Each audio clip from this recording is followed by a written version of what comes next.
Is Thursday, the 17th of November, 2022. Today we have a really interesting topic. We're going to be talking about funded trader programs. And in this session, we have two traders who have been through those programs. I want to start by reminding you that derivatives trading is not suitable for all investors. Past performance is not necessarily indicative of future results. But also, in addition to that, I want to emphasize that the opinions shared during this program are those of the person speaking. They don't necessarily represent the opinions of Convergent Trading, myself, or any other officers or members of Convergent Trading. So let's dig through and go through what we're going to be talking about today.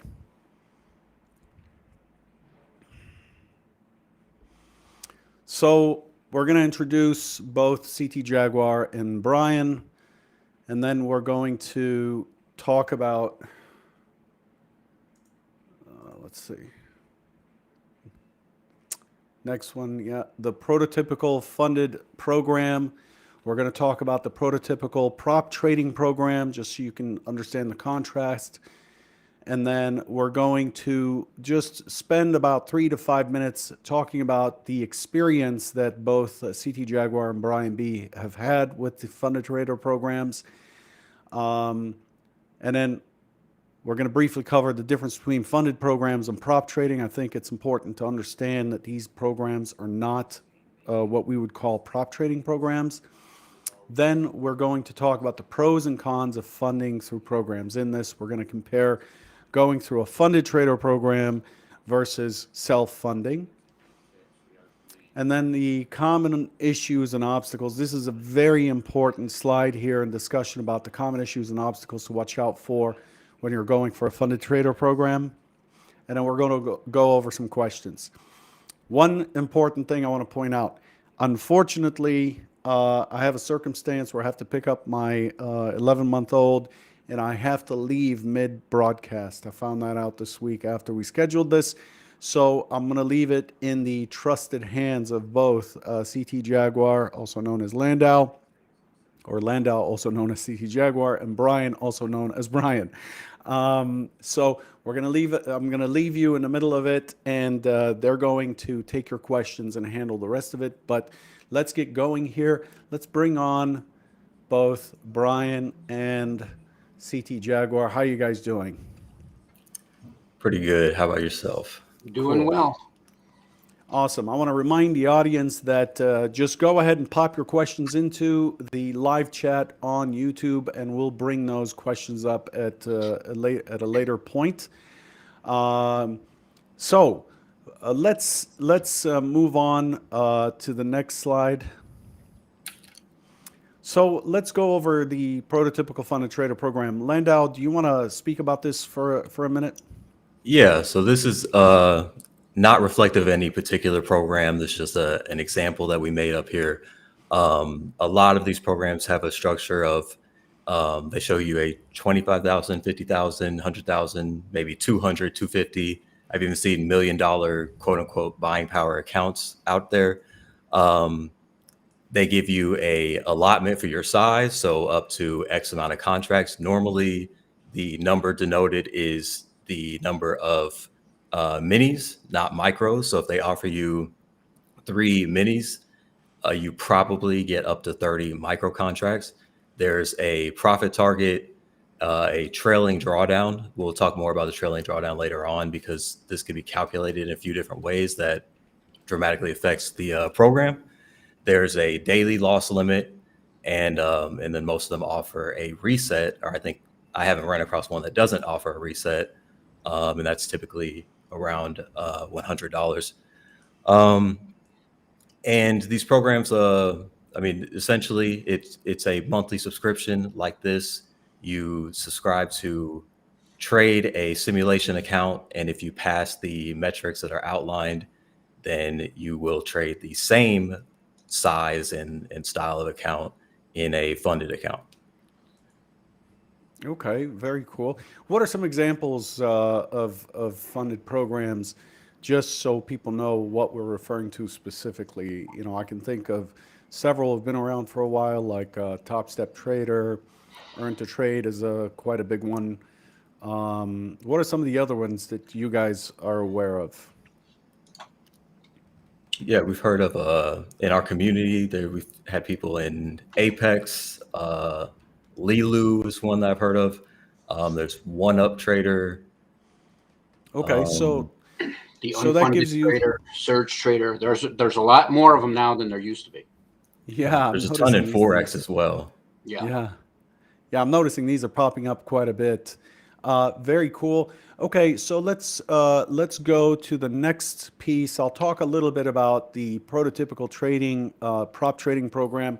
As a just a quick note, in the live chat, I set up a poll. Please answer it. Let us know if you've participated in a funded trader program. We'd like to know. I'd like for all of you to participate. Just hit yes or no. It's that simple. And it gives us an idea of how many people have participated in those programs. The prototypical prop trading program, this comes from my own experience. I ran a prop shop from 2003 to about 2011, maybe 2012. And just a quick overview of it is that in a prop trading program, you're vetted pre-trial. There's no trial. There's usually a lot to go through in order to get qualified, and typically you're hired as a full-time employee because you're going to dedicate all of your time to trading that company's funds. Also, the payouts in these programs range from 50 to 80% on a profit split. In my own prop shop, a new trader would get a 50% split after profits. So I would have to cover my share of their costs, a desk fee usually, and things like that. And then whatever's left over after fees, and we charged, all the costs were passed through. So if we had a Bloomberg and we paid a certain amount, they would just split the cost of that Bloomberg at cost, charts, commissions, clearing, all of that at cost. And I would negotiate very, very deep discounts on everything that we have because of the size of the group. Then we would split 50-80.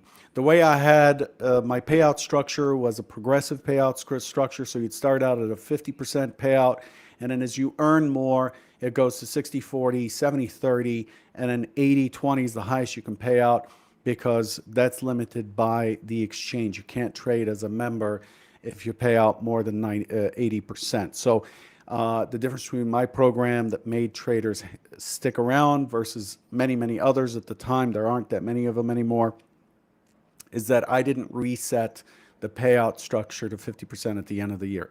The equipment's provided, the office space is provided, the data services are provided, your charts, your trading platform, all of that is provided to you. It is a standard package. You can't bring in your own computer.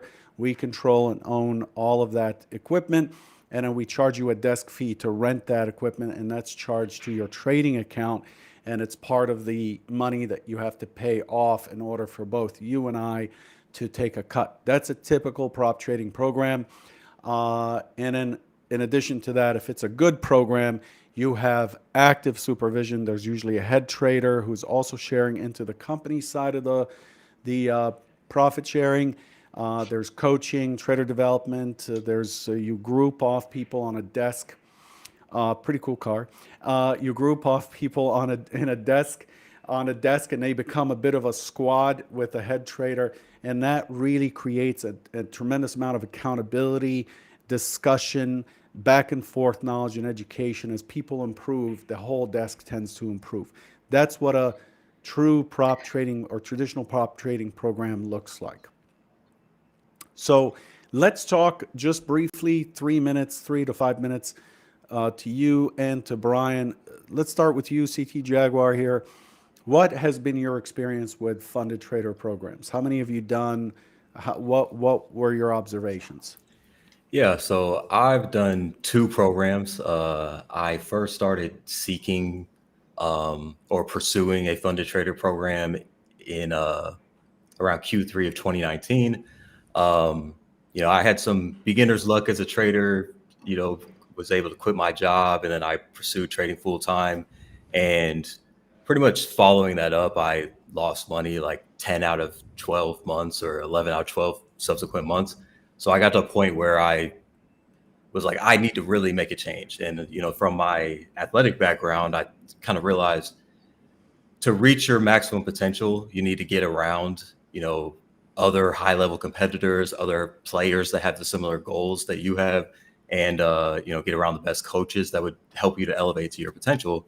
So I was kind of seeking getting into prop. And I went on a couple of interviews, and basically the feedback that I heard, these are from equities desk, and the feedback that I heard was, you sound like it could be a good fit, but we'd like you to get some equities or options experience first. And I had just been trading futures and crypto up until this point. So there was a prop desk that I ran across that they were a division or subdivision of a equities prop desk. So I thought, maybe by participating in this program, I would get, kind of the similar advantages that, I might receive in prop trading, kind of reach my goals that way. And ultimately, when I was funded, which took longer than what I expected, but then when I did become funded, there really was not much interaction between the traders on the desk. In fact, there wasn't a group for the traders or any interaction really amongst the traders at all. There wasn't a organized weekly meeting or really no individualized feedback on the desk or anything. So it was kind of it was much like what you would get as trading independently or trading in just any of the funded trader programs. So I was not really successful in achieving what I was looking for in terms of prop. Ultimately, that desk eventually shut down in like summer of 2020 or something. So I was only on the desk a few months. And yeah, so then I pursued another funded trader program, and just ultimately gave up on that one before I even passed. So yeah, kind of up and down experience in terms of the funded programs. Where you are, I'm assuming you were remote when you were doing this funded trader program, so you're alone in a room somewhere at home or whatever.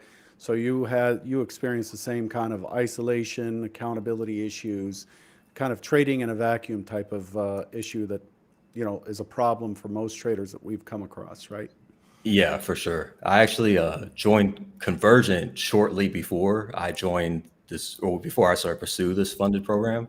And after getting funded on the desk, I was kind of surprised to see that most of what I was seeking was much more available in our Convergent community than it was on this desk that I thought would kind of give me that prop experience.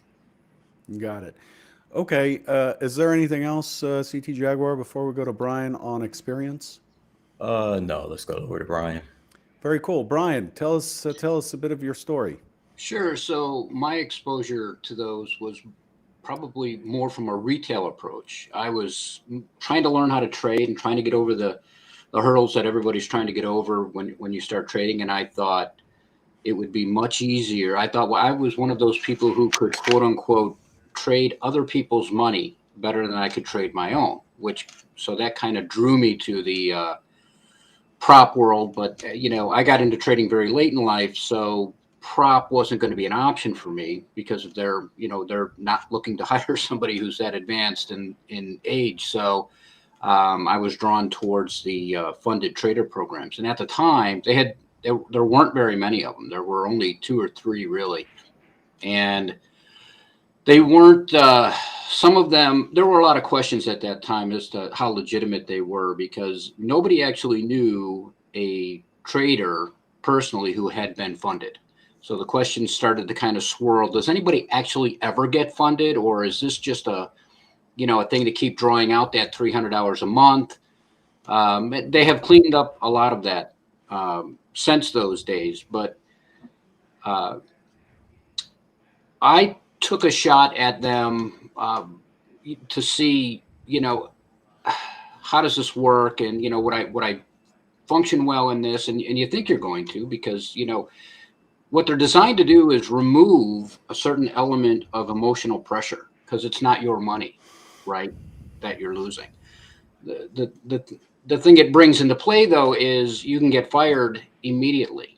And I started doing the math on how they're structured, and I fairly quickly came to the understanding that none of these firms, and I don't think this part has changed very much. There are certain people for whom I think these can work, but when you do the math, they're not doing anything for you that you can't do for yourself relatively easily with a little bit of discipline. They do impose upon you a fair amount of discipline, and to be honest, if you can't carry that kind of discipline anyway, then you're probably not ready to be a standalone trader or an independent trader. So you kind of have to ask yourself, what kind of trader are you? If you want to be working for somebody else, then maybe this is the kind of road that would work for you. But if you want to be an independent trader on your own, then you kind of need to have those disciplines anyway. So Okay. I did the math. Like I said, I did the math and quickly found out that they don't work mathematically. Okay, I mean, the discipline issue is a big one for many people. We'll talk a little bit later about who these programs are for, but let's jump right into the differences between funded programs and prop desks. The key difference, of course, is prop trading programs do not take fees up front. I've never charged a trader for a computer or, a trader gets charged what's called a draw in their trading account, which is the company's account. So it's money that I'm depositing or the firm's depositing, and we're charging that account for fees. The trader does not reach into their pocket or swipe their credit card or whatever in order to participate in the program. They've been accepted as an employee. They're not going to be made to pay for doing their job.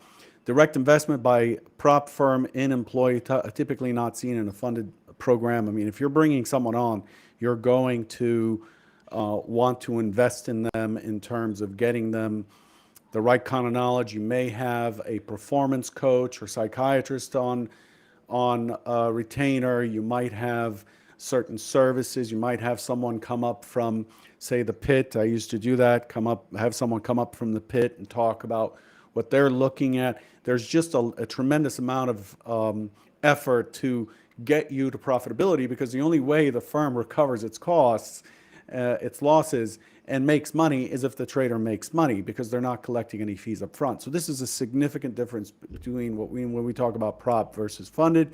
Prop trading provides continuous trader development and growth, so we cover that. Qualifying for prop programs is very difficult. The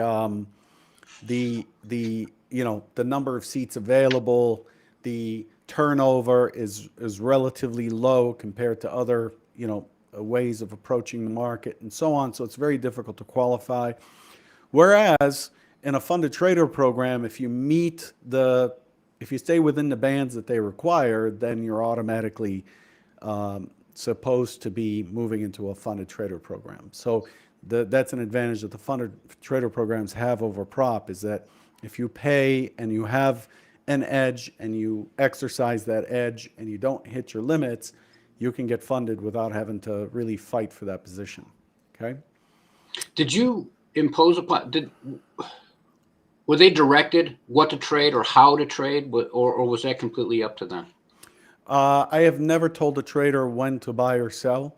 I've always, we provide the background, so we go over market structure, price action, order flow. Later, I started introducing, 2005 or so, I started introducing auction market theory and all that stuff.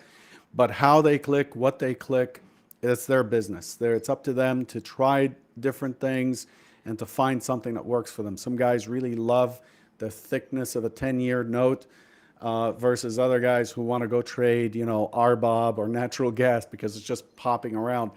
I never said what it is, but we do restrict limits. We manage risk.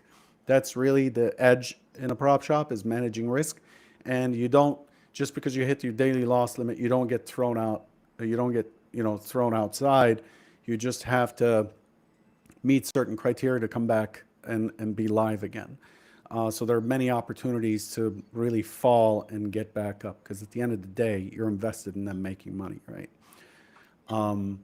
Cool. Let's talk about the pros and cons of funding through programs. I'm going to ask you, Landau, to go over this.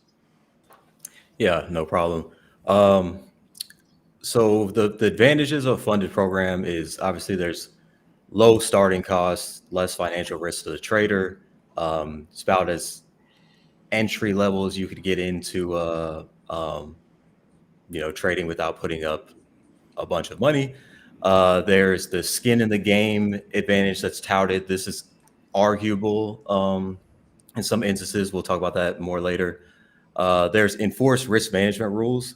So there are parameters that at least, gets you started in realizing that you have to design some type of structured plan or a risk management plan to stay within these rules. And some of them provide licenses to platforms and other journaling tools. So there could be some other advantages of having your subscription there. Some disadvantages with the funded programs is, it might take many trials to pass. It may take you far longer than what you suspect. Profit sharing when you're funded. So if you were trading your own account, obviously you're keeping 100% of your profits. Even 80-20 or 70-30 or 90-10, it's, are you paying for something that they're providing you in terms of education or resources, et cetera? Or is this essentially a tax to your trading, because 20% tax would be significant. Lacking the ability to size up. So most of these programs, the way they're designed is the funded evaluation that you take, you're going to trade that same account parameters in a live account. And for many of them, if you want to size up, they ask you to pass another funded evaluation and trade multiple accounts, or go back into evaluation for one of their higher tiered options. So a lot of them are lacking a clearly outlined growth structure.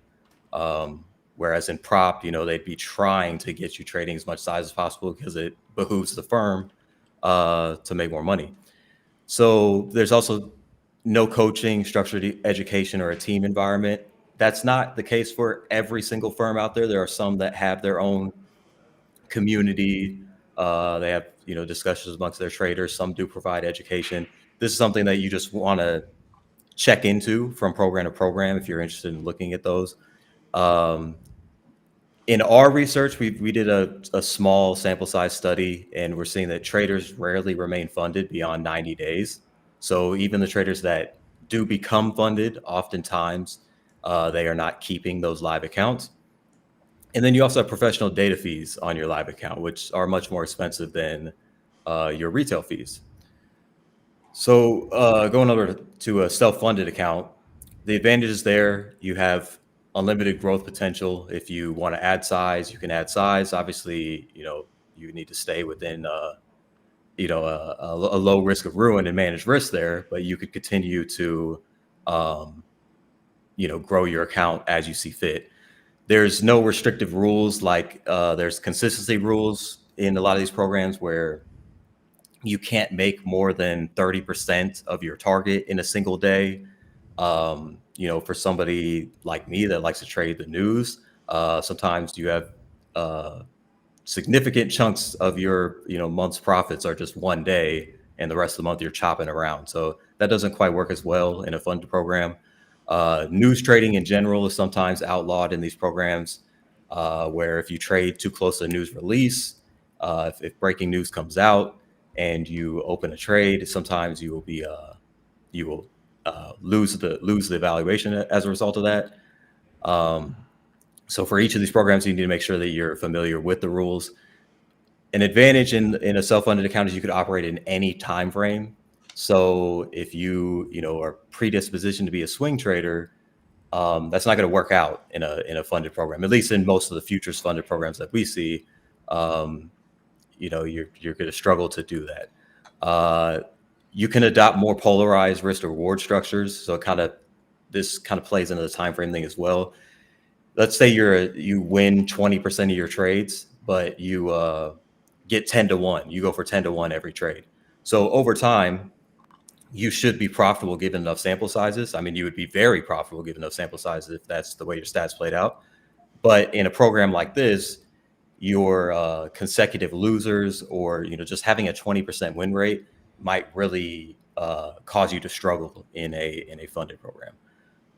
So some of the disadvantages for a self-funded account is you have a higher upfront financial risk. If you're an unprofitable trader, you are risking money that you haven't proven an edge out in.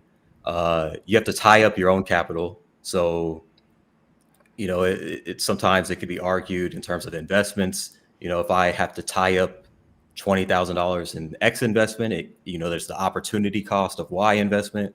So, having your capital deployed into your trading account is tying up that capital. You don't have enforced risk management rules. You have to make that yourself. And also the same criticism on no coaching, structured education, or team environment. If you're just at home alone and you're not in some community or not out there seeking interaction with other traders, you're going to be disadvantaged in that regard as well from a self-funded account. Okay. Just to throw this in, I meant to say this a little bit earlier. I want to state my personal opinion on funded programs, just to be clear. My personal opinion is that under certain circumstances, these programs make a lot of sense. Attempting a high quality, and I emphasize a high quality program, is probably helpful to some traders. We'll discuss when it makes sense later. Those circumstances include the situation where the trader needs tight parameters to maintain discipline or is nervous trading their own money. In other words, you're trading scared money. Brian alluded to that a little bit earlier in his experience. He felt that he could trade someone else's funds a little bit better than his own. That's the kind of a circumstance that makes sense.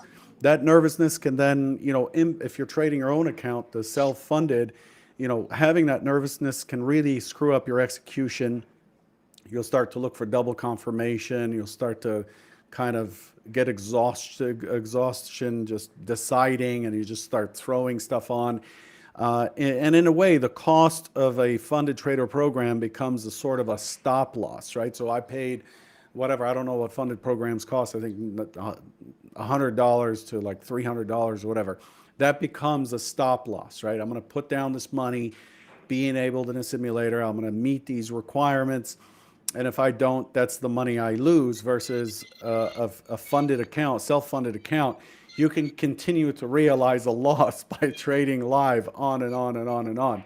And the only alternative is to move to a simulator and not do that in a self-funded account. But then most people feel like they're not making any progress in a simulator. So I just wanted to state that it's not like I'm against funded programs. I just wanted to make that clear. Okay, great. So let's take a look at common issues, pitfalls to watch out for. Feel free to pitch in, Brian, whenever you feel like you can add to or maybe even disagree with some of Landau's opinions. That would be welcome as well. Landau, do you want to go over this one as well? Yeah. And as I'm walking through this slide, I'll kind of keep an eye out for your guys' questions. So if I am struggling to explain anything, just add your question in here in the live chat and I'll try to get to that as well. So one of the primary issues, or the biggest thing that we really see time and time again, is the trailing drawdown thing. There's two ways that the trailing drawdown really works in most cases. Is they have an end-of-day trailing drawdown or an unrealized, like, intra-trade trailing drawdown. And to explain this, so let's say I'm taking a trade where, let's just say I'm going for that 10 to 1 example I made up earlier. And so I've risked $100, I'm going for 1,000. And then on the trade's progression, we get to, I'm at 900 in profit of unrealized gains. And I have a trailing stop or something, on that runner there. And we moved back against me, and then now I end at 500, of my, so I profited $500 in the trade. It saw 900 of unrealized gains. I was going for 1,000. I had failed to hit that 1,000. So in a self-funded account, in a prop account, everybody would be, okay, I made this $500. I was going for my 10-to-1. This was my plan to go for 10-to-1. So I'm happy with that trade. In some of these funded programs, the $400 of unrealized gains that you fell backward would now be added to your trailing drawdown. So thus having a good trade that you didn't take full advantage of, or you didn't exit perfectly on, is going to negatively contribute to your trailing drawdown. And so Wow. this is that's a big problem when Holy it's, cow. I'm trading well. I only see one purpose for that drawdown. Yeah. And so the ones that do a unrealized gain trailing drawdown or a intra-trade trailing drawdown, you want to make sure there's not any, the verbiage attached to that could be different.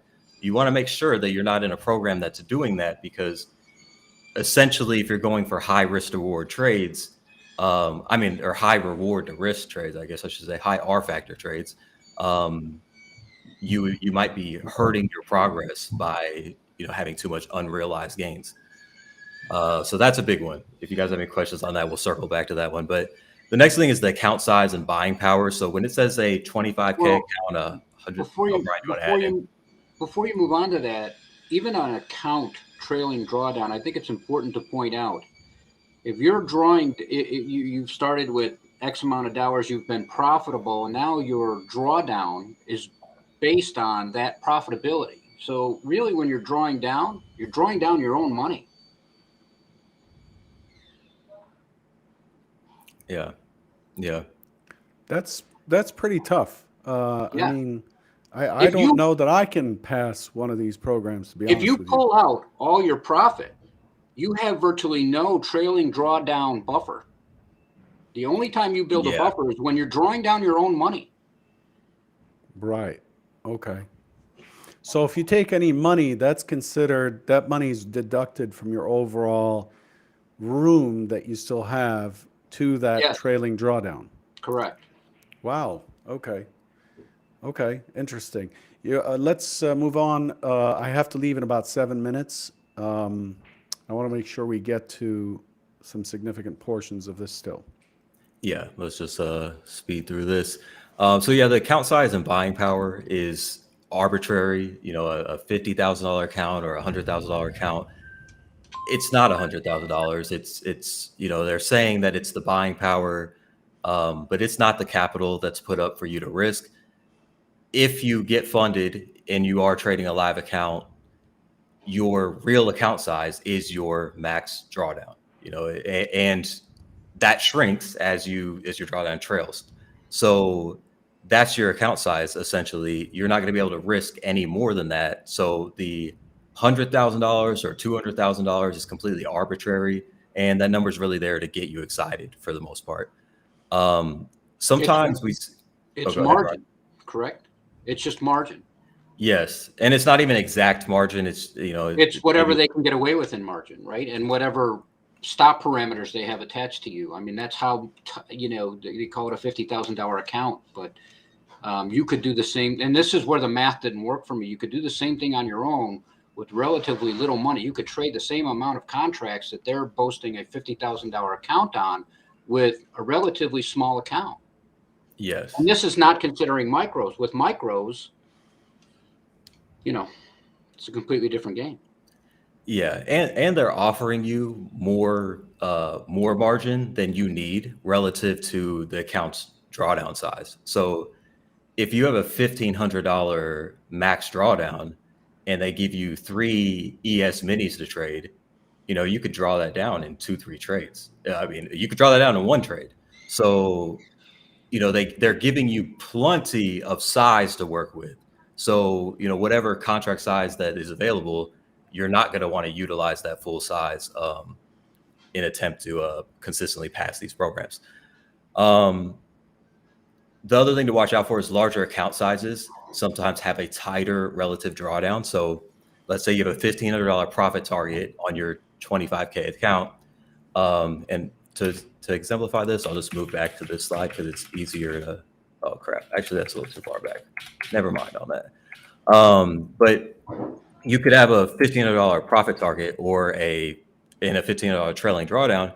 And sometimes they give you on your next account up, the $50,000 account, there will be a $3,000 profit target, but only a $2,500 trailing drawdown. So although the account size doubled, the available margin to you doubled, your risk is actually tighter relative to everything else about that account. So, and you're paying more in your monthly subscription to try to trade that account. So that's kind of a tricky one too, where they get you with the arbitrary account sizes. Potentially tricky rules. We covered that in the advantages and disadvantages section. But you're definitely going to want to be very conscientious of the rules of these programs and check into the fine details, read the FAQs and everything before you start one.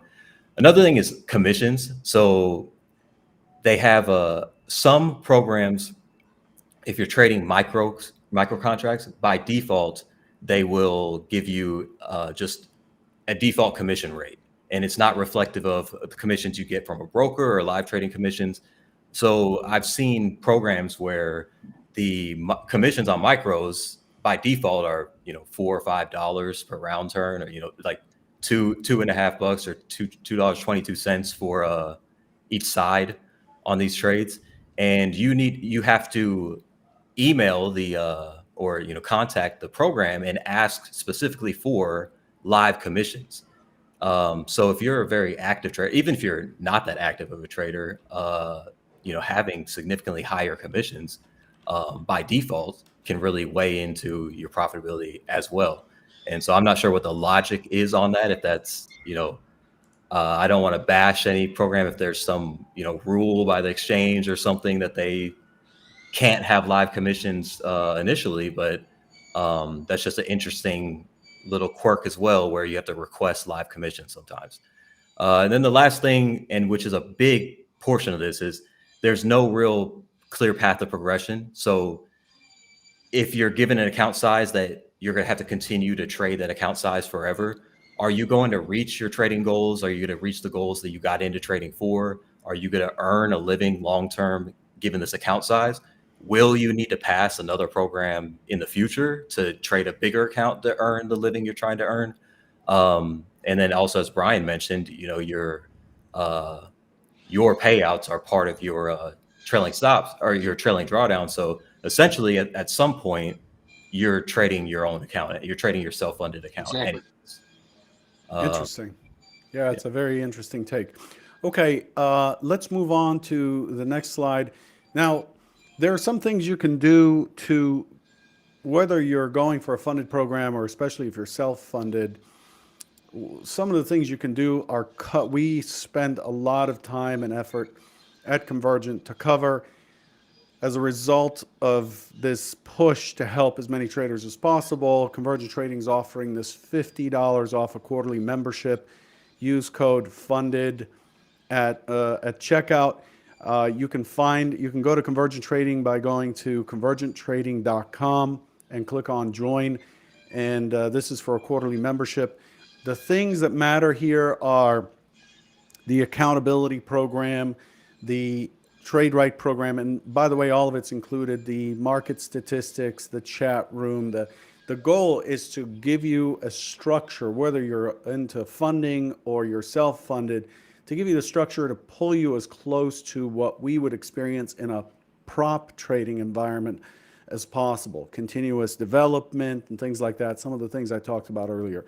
So we want to create this opportunity for folks to try Convergent out. And in order to get the maximum out of it, really, you should be going through the Trade Right program, which requires a month or two to get through. So it doesn't make sense to do a month or to do trials. We don't do trials. And this is for new and returning members only. If you're an existing member, of course, you're already in the program. Okay, cool. Let's move on here. And I'm going to drop off right here. This is my stop. And I'm going to leave you all in good hands here with Brian and CT-Jaguar Landau. Please ask your questions related to funded programs or anything that these gentlemen have shared with you today. Ask your questions, and then they'll be pulled into the screen here and answered by either or both. So I'm going to drop off and wish you the best of luck. Don't forget to take advantage of the current deal at Convergent Trading. We'd love to have you as part of our community, and we continue to build. Good luck to everyone, and I'll catch you soon. Take care. Thanks, FD. All right. Have a good one, Morad. Landau, who do you think, in your opinion, who are funded trader programs best for, or do you think they're suited for anybody? Yeah, I think that they're best for traders that have limited to no starting capital. So obviously it's a low cost way to get involved. Traders who operate in relatively low time frames. So if you are a swing trader or even a longer time frame intraday trader where you're holding trades for hours at a time, traders who have longer hold times are going to run into that unrealized gains issue that we spoke about before. And these programs are primarily designed for traders that are operating in relatively low timeframes. Traders who have already proven out an edge in that time frame. So I think if you don't have some some plan that you're operating with, you don't have some strategy or edge that you're operating with, I don't know why, just spend the time on sim, have as extremely low cost of a setup as possible, and maybe just purchase data and then work on developing that edge before you even get involved in a program. Another thing is traders who can successfully adhere to their own rules. So like we mentioned before, these programs are going to offer you more contracts than you need, relative to the drawdown size. They're going to allow you to make risk mistakes. And, you're going to need to, if your daily loss limit with the program is $500, and then you decide, okay, well, I only want to risk $250 per day because, this is my rules or strategy. You're going to have to be able to operate within that. You're going to need to be able to successfully adhere to that. And then the last thing is traders that have an accountability system. And we'll probably address that a little bit more later on, but you want to have a system with self accountability, communal accountability, maybe accountability partner. Traders that have all of these things built out in their trading already are going to have a much better chance of success at these programs. What do you think, Brian? I think a lot of what you said is true. I think there are certain situations where a funded trader program could help somebody. There could be a situation where you're offshore and you can't get access to the markets. That might be one where the only access you have to futures trading is through a funded account. And I also think this could be right for somebody who doesn't have any funding at all, but really wants to be a trader. But I would just caution them before they go down this road, have a complete plan laid out in front of you that you're getting into this funded trading program, not because you see this as a way to make a living going forward, but as a stepping stone to get yourself to where you want to be. And yes. I think if you put the right parameters and right expectations around it, it can be a useful tool. But I think so many people jump into it for the wrong reasons. Because they see, I don't have to trade my own money. And that emotional barrier is somewhat lifted from them, at least temporarily. And I think if you're having those kinds of issues, it's very important to face those head on and deal with those head on. Don't look for a shortcut to get around them, because they're not going anywhere. They're still going to be there and they're still going to show up. This is trading. They will definitely show up. So I think as long as you've got the right expectations and the right plan in place, they can be useful for a trader. Yeah, I would agree. Who do you think they're not suited for? I would say traders that the program's probably not the best for would be well-capitalized traders who are seeking that skin in the game, I think that one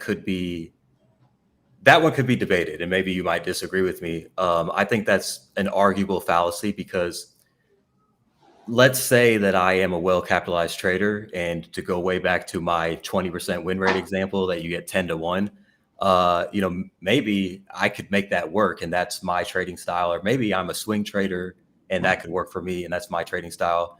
And if I decide that I want to get into one of these programs, as a means of, getting some skin in the game, trading, with some risk, but not really, not really substantial risk to me. There's a time and a place for that, but I think as you progress, the question that you have to ask yourself is, when would I then decide to deploy my own capital? So if I had $15,000 or $20,000 available to me, when would I decide, is it that I now passed the program, so now I proved that I could do it, and therefore I would deploy my own capital? Have I had some success now being funded in a funded trader program, and then now I'm going to go to deploying my own capital? I think you just got to ask and be familiar with what your own goals are. And, you might be pigeonholing yourself if you think that, because you're over leveraging and over risking now, that, your best route is to do a funded program or whatever. What do you think about that, Brian? Well, I think it's important to keep in mind that you are not going to be allowed to leverage a lot of money, no matter what, unless it's your money, unless you've already made it through this program and now you're leaning on your own profits per se, which is the same as, risking your own money. If they open up $100,000 account for you, you don't actually have access to $100,000, which is what, we've already gone over. Mm-hmm. So I'm not sure. I'm not sure that the math side of it doesn't work for me. Yeah. And I think, the other things to point to is, as far as who they're not for, I also think if you don't have a plan, a process, or demonstrated an edge, you might be spinning your wheels with a funded trader program because of the difficulty around the program, the parameters around the program. It might actually, I don't want to say that it would slow your success or hinder your success, but you would then be searching for edges or strategies that can be successful within the parameters of the program, which doesn't encompass all of the successful trading strategies out there, if that makes sense. Yeah, and if you don't have those disciplines developed yet, I suggest this to people. Take that initial $350 and send it to your broker and set up those very tight, very specific parameters for yourself. Daily drawdowns, whatever they are, not trading around news or a certain amount of contracts at any given point in time, whatever those, all the risk parameters that would be put in place for you by a funded trading account, put those in place for yourself. Mm-hmm. Mm-hmm. Trade a simulated account. And the moment you break those risks, you have just failed. You have to hit your own reset button and send another $100 to your broker to put into your account. And when you can clear these hurdles on your own without having to hit your own reset, you're ready to trade your own money. Mm-hmm. Mm-hmm. So you mean setting up a simulation account with your broker and trading that under a rule set that you've designed for yourself. And basically this is a test of your discipline, strategy, plan, et cetera. Which is what you're paying them to do, right? You're paying them to put those parameters in place for you. Instead of paying them, pay yourself. Yeah, which I actually love that idea because, when I pursued a funded program, I thought, given, what I thought my win rate and my risk reward, I thought I would get it done in 2-3 months. And, I had spent 5 months on the program. There was another, after I got funded or after I passed, it was another month until I was funded. And then I was 3 months on the live desk where essentially, pretty much broke even. I made like 200 and something bucks. So before eventually closed. So if I just took the amount that I was paying for that 6 months prior and just deposited that into an account with a broker and then traded sim that whole time, I would have been in a similar situation as far as I would have saved money over that course of time and then actually had trading capital where I could have put on 3 micro contracts or whatever. And then I could have been in a relatively similar situation with my own money. Right. And so there's a couple other things that does for you. You don't have to, I had always, and maybe it's changed now, but I had always found that the platform, you had to use a specific platform for the funded trader account.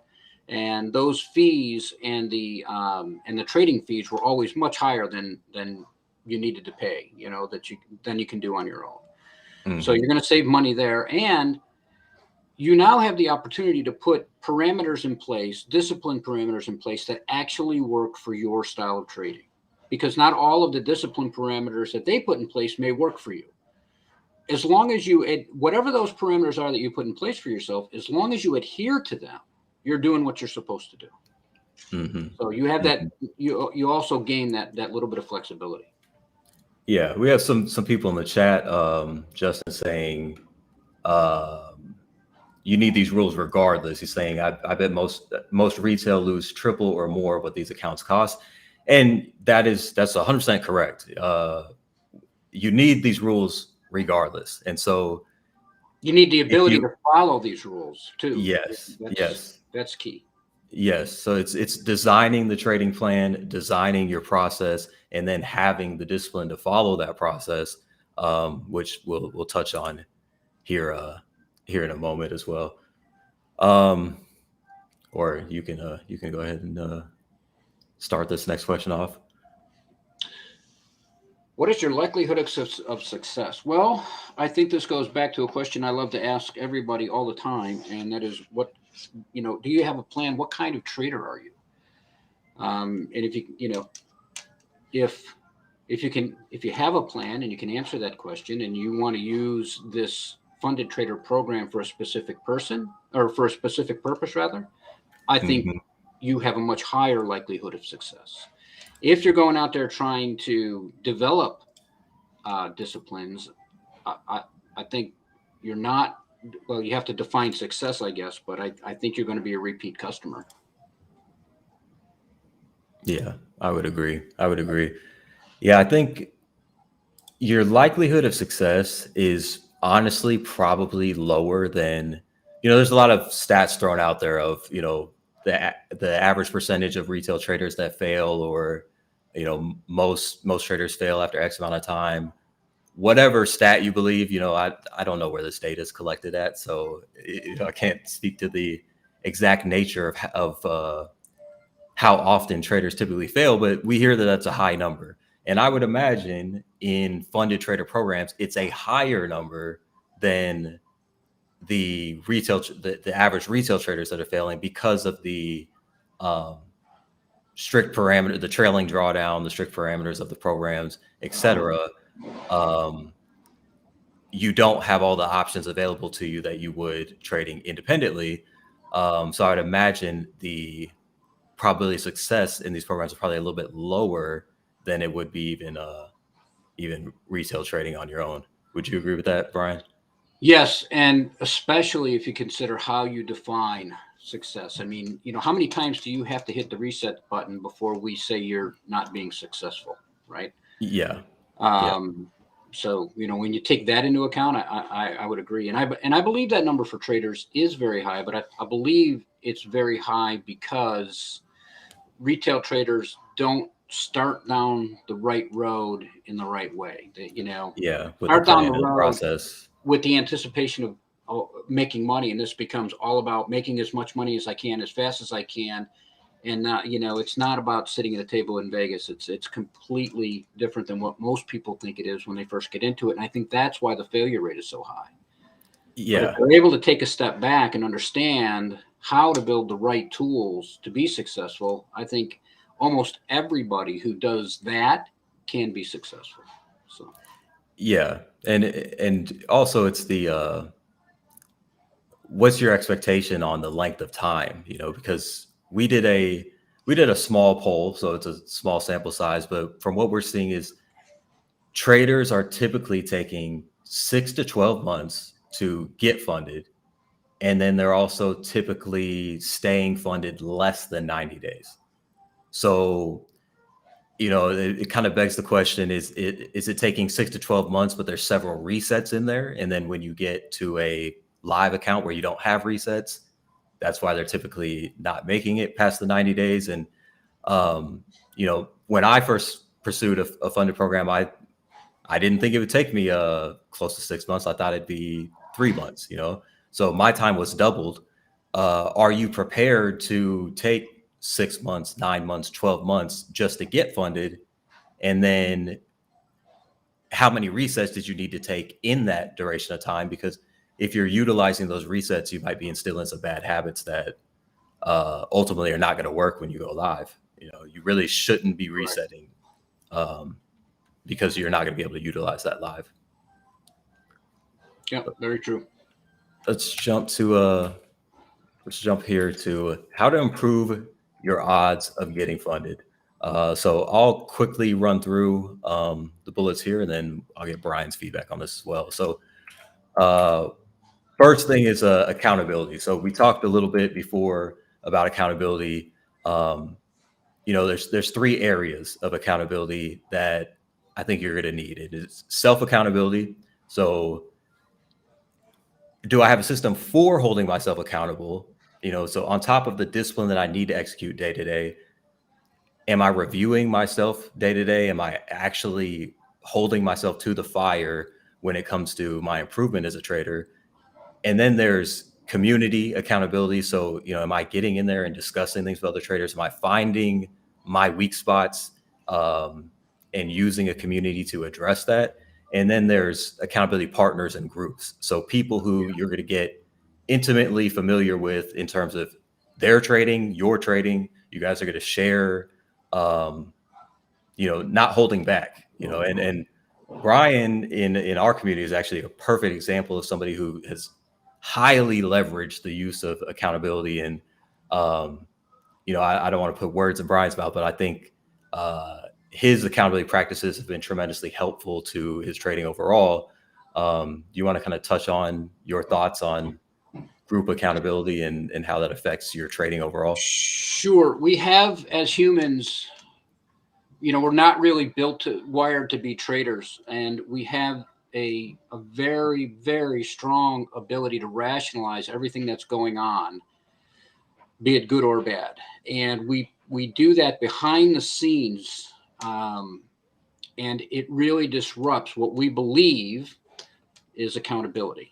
And when you put yourself in a situation where where you've laid something out, my approach to accountability, for instance, we had a small room, which was tremendously helpful for me.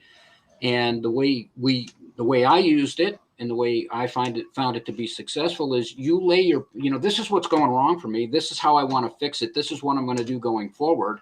And you expect those partners to then call you out when you don't adhere to what you just put out there. They don't necessarily tell you what's right or wrong for you, but they hold you accountable to what you just said your improvements need to be. Mm-hmm. And without that outside influence, we can often make up reasons and excuses as to why we didn't do what we wanted to do starting out this month or this week or whatever. But when you've got other people around you holding you accountable, it becomes very real. It becomes very useful at that point too. Yep. Move on here. The next thing is a well thought out, structured and plan and process. So, what do we mean when we're saying a structured process? The way that I would define that is, how do I actually approach my job, my trading job, like a professional? How do I approach this with professionalism and to a level in which I would approach being a neurosurgeon, being a lawyer, being a professional athlete? There's big consequences. Fortunately, I guess, neurosurgeons, their consequences could result in their patient dying, right? Fortunately for us, we don't have that big of a risk, but financial risk will certainly play with your head and certainly put you on edge, and be stressful. So how do we develop a routine that really supports us most in treating this professionally? It's also your inputs for success. So that's what I was just kind of alluding to is, am I meditating? Am I nutritionally, doing what I need to do? Do I have just a plan for, I'm not saying that you have to meditate. I'm not saying you have to eat a certain thing. I'm saying, do you have a process and plan for how you're going to approach those type of things? And then knowing your strengths and weaknesses and putting yourself strategically in a position to capitalize or mitigate, respectively, those strengths and weaknesses. That's what I think a process is my routine, the steps I go through each and every day, why those steps are useful to my trading, knowing why I'm doing what I'm doing, and then integrating your trading plan on top of that. So having a trading plan, there's two elements of that. Is you have your trading business plan, so your structure approach to how you're gonna I guess this would be like the management of your funds and that type of stuff. Then you have your trading execution plan. So your setups, how you intend to execute your trade management schemes, etc. Regardless if you're trading in a funded program or if you're trading as a an independent retail trader, you want to have these things mapped out if you want to have consistent and long-term success. And one of the benefits or maybe advantages you could see in a funded program is that if your takeaway from doing one of these programs is developing that plan and process, you can keep that forever. You can now have a process that you could continue to iterate and work on, but something that, is a foundation of growth for your trading. Brian mentioned before, it could be a good starting point. These programs could be a good starting point for people. And if that's what you utilize it for, is develop this process and trading plan, that could be a pretty advantageous thing. You have any thoughts on that, Brian? Yeah, I think, well, everything you laid out is part of the process that we go through, and a well thought out structure. We've touched on this, right? Have a plan before you go into this. Know why you're going into it. Know what your expectations are. That's all very important. It's also, I think, important to point out that trading is different than almost everything else you're going to do in life. If you want to be an engineer, you say, "Oh, I want to be an engineer, so I'm going to go to school. I'm going to go to this school for engineering. This is what I'm going to learn. I'm going to go get a job. I'm going to be an engineer." Whatever your career path goal in life is, normally we can see a path to that outcome. Trading is a little bit different in that, wow, I really like that. I read this. I really like, the success people are having, or you'll see somebody who's a successful. I want that lifestyle. I want to be free to come and go as I please. And that's all well and good. And there are no bad reasons for wanting to get into trading, I don't think. But the problem is, there's no clear-cut path. Oh, I'm going to do this, then this, then this, then this to be a successful trader. And you almost don't know what you have to do until you start doing it and finding out what you shouldn't do, and then find out what you should do. And it's very important to get around people who, if you can, very important to get around people who are doing it, who have made the turn and who are doing it and can point out things to you that you're not going to see on your own. But yeah, the well thought out, structured plan process is paramount for any part of trading, including if you want to use a funded trader approach. Yeah, for sure. Let's shoot through these last three items here. The other things that you're going to need to do to improve your odds of getting funded is having a strategic risk management plan. So, we've talked a lot about that trailing drawdown. We've talked about the unrealized gains. I think you should avoid programs that, are doing an unrealized gains calculation to your trailing drawdown. But even within that, you still have your end of day trailing drawdown that is going to continue to creep up on you. So you're going to want to, have a risk management plan that accounts for those things. You want to keep your size much lower than what's offered to you, because you have a high risk of ruin if you're operating that way. If you're doing resets all the time, it's like we mentioned before, you're going to really struggle when you get into a actual funded account once you pass, because you're not going to be allowed to have that reset. So you need to get used to applying a size that makes sense relative to your drawdown amount. I saw in the chat section, some people were outlining some numbers that they would use, trading 1 micro per $500, $1,000. That's not a bad plan. It's going to depend trader to trader. It's going to depend on your risk to reward. Something what that I kind of would trader you are. Find yes, out what kind yeah, of trader you are. None of this can be built until you kind of discover what kind of trader. Are you a swing trader? Are you a scalper? Or are you somewhere in between? You know, yes, and start 100%, building those parameters around that and adhere to them. 100%. Yep, 100%. The next big thing is strengthening your mental game. And I'll link a video here in a card up here to our webinar with Jared Temler. But you're going to want to focus on being able to execute your trade plan, being able to have that discipline that we've been talking about throughout this. If you can't do it in a funded trader program, you won't pass, being undisciplined. You might get lucky on a reset but you're not going to maintain a consistency without having the ability to approach your plan with discipline and have a strong mental game. So that's going to be paramount regardless of who you are or what level of progression you're at in your trading. And the last thing for these programs specifically is, I believe, and Brian may think differently, but I believe that you should only take your A+ setups. So the way that I would approach these for the most part is, I mentioned before, primarily you're going to operate in a relatively low time frame. I would be taking the setups where the context of the higher time frame is in line with this low time frame. So let's say, for example, I'm going to trade, my setup is an opening swing breakout.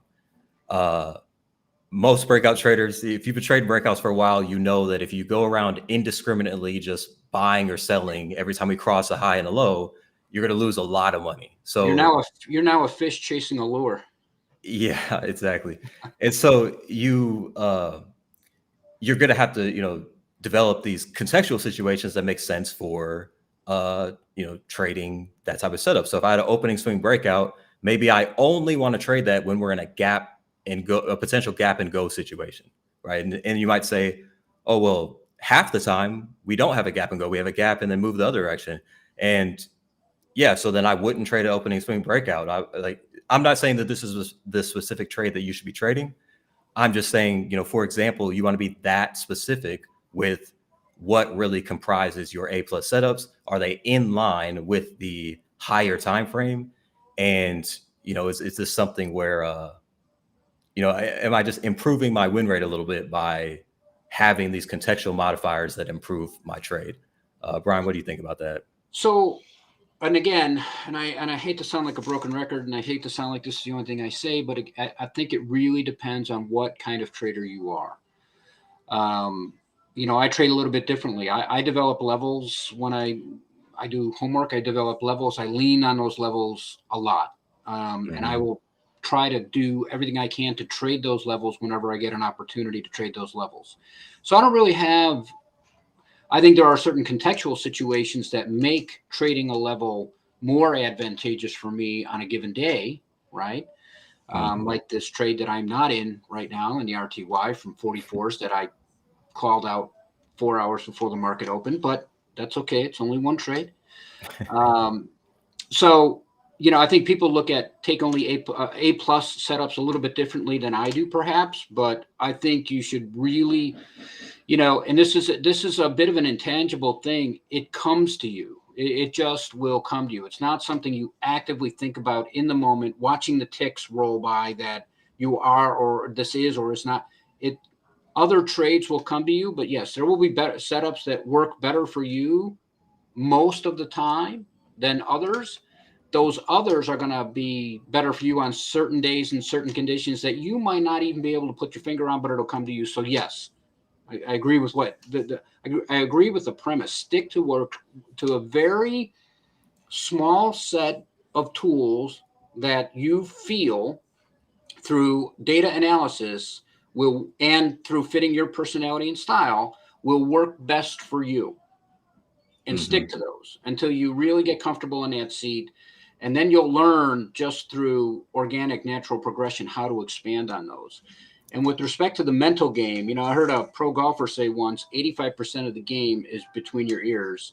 And I think that percentage is at least that high, if not higher, for trade. I can teach anybody how to trade, how to mechanically trade the markets, based on, charts and patterns and levels or whatever. It doesn't matter. Almost everybody you're going to encounter is intelligent enough to trade. Whether or not you have what it takes, whether or not you can develop emotionally to the point where you're going to be a successful trader is a completely different question. That is probably, in my opinion, that is the most important part of this business. Yeah, 100% agree. I should probably, for you guys that are taking notes, maybe on your how to improve your odds of getting funded section, add another bullet point of stop the trade hunting. Do not do the trade hunting. Because when I'm saying take only A+ setups, you need to be able to clearly articulate what it is that you're doing when you're engaging in the market. Brian just mentioned a trade that he outlined before the open, and obviously if we weren't on the webinar, he might've been stalking it right now. But what Brian's not going to do is, as a result of missing this trade, he's not going to go out hunting for the next trade or working hard, trying hard. Yeah. When you're trying too hard in the midst of a session and you're hunting for the next trade, you just took a loss or you missed a trade or whatever, that's really where you're going to find yourself getting in those, B and C, F setups that you really have no place. Especially in a funded program, but might not have no place in trading at all. Just a little bit off topic, but yes, FOMO will eat you alive. That's part of your emotional development progression. You've got to just stay out of that stuff. And especially when you're beginning, stick to that finite set of stuff that will work for you. And don't worry about the rest. You just have to let it go. Just look for what you need to do. 100%. Okay, guys. So we'll take some questions here. We're gonna wrap this up really briefly. So we'll try to rapid fire some questions. So if you guys have anything, throw it in the box here. I'm going to, as a broad statement, guys, anybody who's asked about specific programs, we're not going to make mention of any particular programs, or we don't have thoughts on them as individuals or anything. This is just kind of an overview for you, the trader. And there's a lot of relations that people made between prop and the debate on buying power, margin, et cetera. I think we've covered that quite well. Brian, have you seen anything in here that we haven't addressed? I don't think so. I think I've seen mostly comments on stuff that we've mentioned. But if there's anything we haven't seen, just throw it in there. Yeah, I saw somebody write that the chat didn't have enough characters for your question. If you guys have a longer form question after this video post, just leave it in a comment. And, I look at the comments on these videos. I'll address your question here in the next couple of days or so if you have anything long form. If you're in Convergent, we're in here. You can always ping us with anything you've got any day, and we always get back to anybody who asks a question. Yep, for sure. Just to reiterate on our offer here, we are doing $50 off of a quarterly membership. Use the code FUNDED at checkout. If you guys need to, if you guys are looking to improve your trading, if you need to build in that structured accountability, as I mentioned in my own journey, I found more of that at Convergent than I found with any of these programs before. So, definitely cannot really recommend enough. Obviously, I'm a little bit biased here, but cannot really recommend enough that you guys take advantage of joining a community. So there is one in here, Landau, that's a little bit off it's not really related to the funded trader, but RHS said, I find it hard to overcome commissions and fees trading micros. I realized if I only took 1 or 2 trades a day, the fees would be minimal. I haven't been able to do that. So what I would say to that, RHS, is just like you might use a funded trader account as a step toward in your progression towards where you want to be, you use micros, in my opinion, for the same purpose.